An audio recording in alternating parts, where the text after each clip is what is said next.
Welcome, problem solving fans, to another problem of the day. And this one's all about proportion and ratio.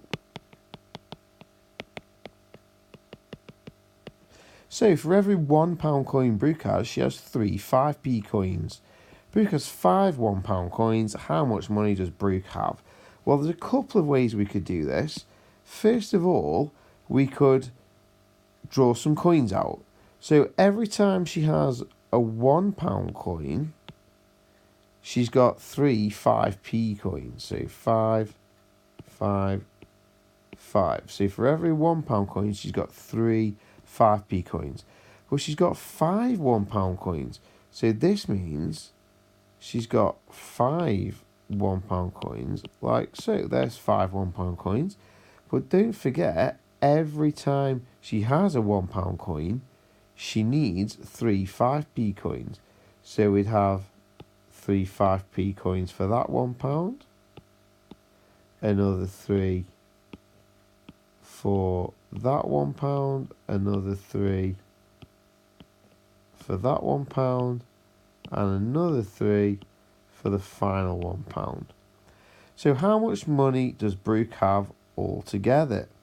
Well, what we'd have to do now is work out what all of these coins all together add up to. So the £1 coins are easy. She's got 5 £1 coins. So that's £5 so far. But then she's got 1, 2, 3, 4, 5, 6, 7, 8, 9, 10, 11, 12, 13, 14, 15 5p's. So we would have to work out 5p times 15. Or do a quick column method. 15 times 5. 5 times 5 is 25. Put the 5 in, carry the 2. 5 times 1 is 5, plus the 2 is 7. So that's 75p. So she's got 5 lots of £1, £5, plus an extra 75p. So the final answer is going to be £5, 75p. There's another way we could have worked out this without writing out or drawing out all the coins. We could have written it as a ratio.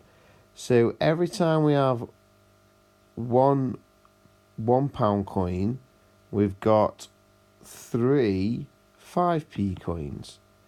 But we've got 5 £1 coins. So we're turning the one £1 coin into 5 £1 coins. But to do that, we've times the one £1 coin by 5. So what we must do is times the 3 5p coins by 5 as well. And 3 5p coins times 5 would give us 15 5p coins, which is why we then had to do this 15 times by 5, because it's 15 5p coins. And 15 5p coins gives us 75p. Add on to the £5, give us £5.75. Whichever way you do it, your final answer is £5.75.